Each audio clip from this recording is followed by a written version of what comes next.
Hey guys, JV here with my no spoilers review of Outlast 2. I didn't plan on reviewing this game, but the events of the last few hours left me with very little to say after completing it on stream. I decided to take some time to reflect a bit more on this game and share my final thoughts with you. Heads up, I played the game on Xbox One and my playthrough took about 7 hours.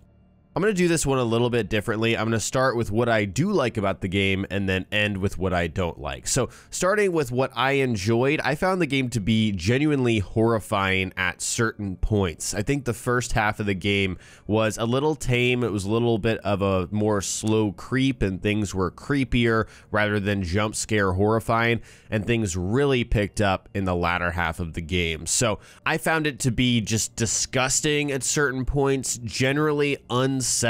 I never felt safe. I mean, if you are not someone who plays horror games, you're not used to horror movies or anything like that, if you play this with all the lights off by yourself, headphones on, I think it's something that will scare you. I appreciate that this game is unafraid to address very controversial topics, particularly with the perversion of religion. That is at the center of this game. That's a risky thing to do in any kind of entertainment medium, and I'm not suggesting that Outlast 2 is the first to do it, nor will it be the last, but I really did appreciate that it was, willing to address these things and craft a piece of art around these themes. This is a mechanic that I enjoy in a lot of games, but I enjoyed the scavenger hunting around for letters as a mechanic of storytelling to explain the lore, or going around and recording different things and hearing how, the main character feels about this situation. It gives you insight into their mindset in this horrible situation, and I think that's always interesting. And of course, anything that kind of extends your understanding of what's going on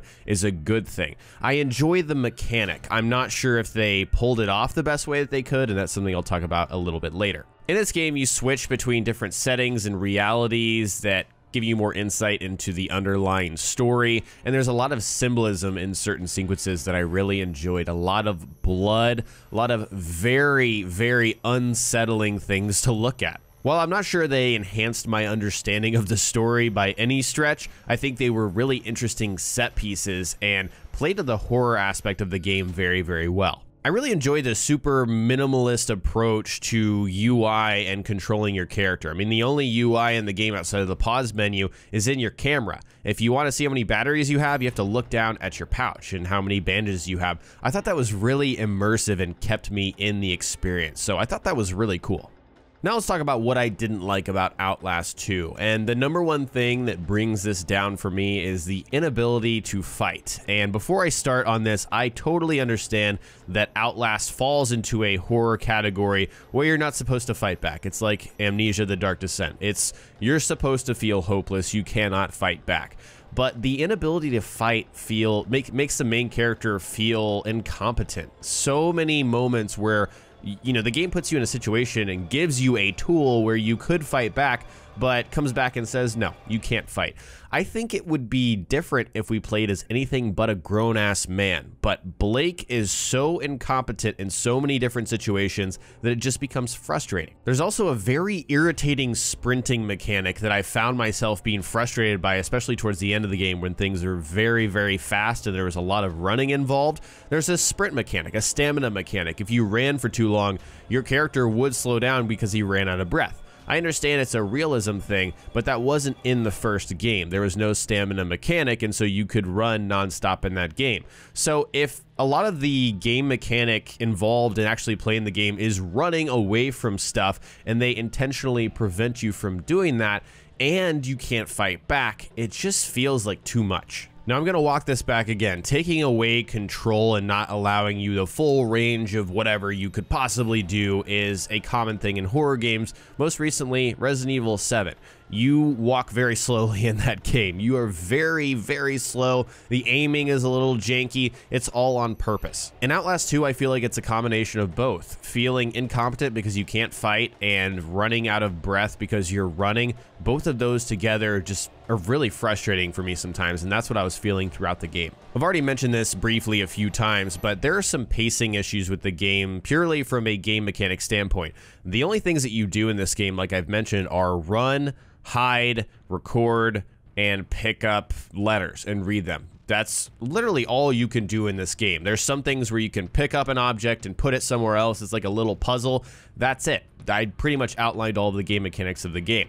Now, it's framed in such a way where I feel like there's some pacing issues, because the first 4 hours of the game, there was some puzzle solving. It felt a little slow, like a slow creep, and I'm totally cool with that if that's the feel that they were going for. But then, once you hit a certain part of the game, it just goes and it does not stop. There is so much running in the last few hours of the game, and it felt like I was breezing through a lot of sequences because I had to, because I was being chased by something. It is literally non-stop from one point. Maybe that was supposed to be a major shifting point in the story, a tonal shift, if you will, and things were supposed to pick up because that's how the story was going, but I didn't pick up on that. It seemed very random, and I was wondering, when are we going to get back to the slow creep that we had before? And so that really threw me off and took me out of the experience. As I mentioned before, I think this game takes a minimalistic approach to a lot of game mechanics. There are a very specific set of things that you can do. There's no HUD. I like the fact that there's no HUD, but as I played the game on and on, I didn't like the fact that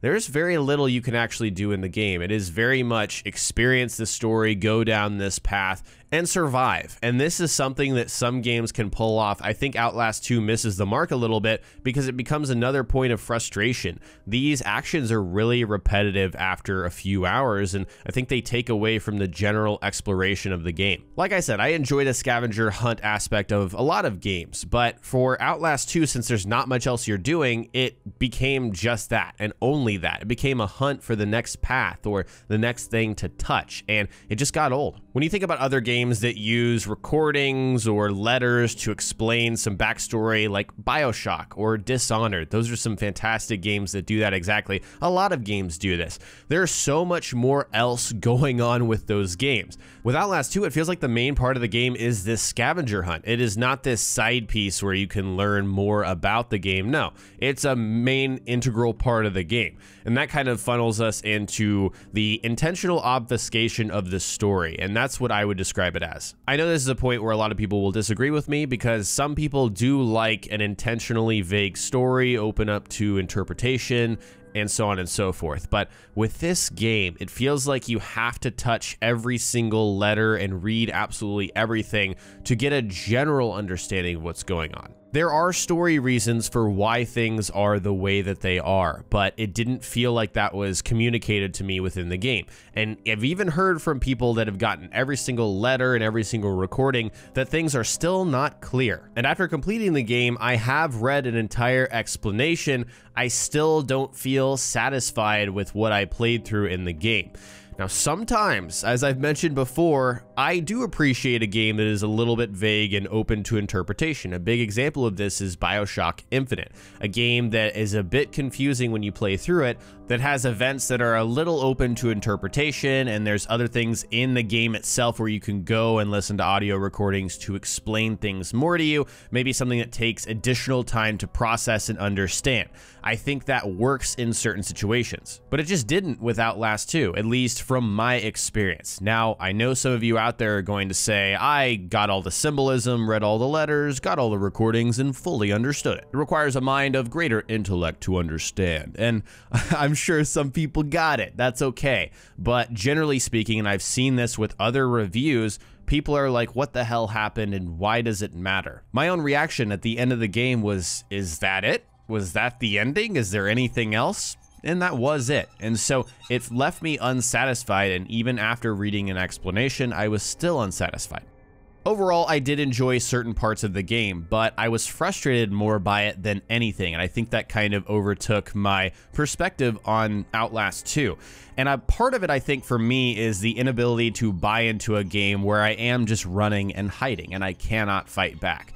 And this is kind of an expectations versus reality thing. I think there's certainly something to be said about needing to buy into a game. That's something that I've been thinking about, especially with Mass Effect Andromeda. I know, totally off topic, but if you're not able to buy into a game and, you know, say, yes, I accept these mechanics, let's go ahead and experience the game, then it takes you out of the experience. And that's something that's either voluntary or involuntary. Regardless, there just wasn't enough going on game mechanic wise, coupled with the fact that I didn't know what the hell was going on with the story, even though I was reading a lot of the letters and whatnot to keep me engaged. I lost interest and it felt boring at points, even though it was very horrifying.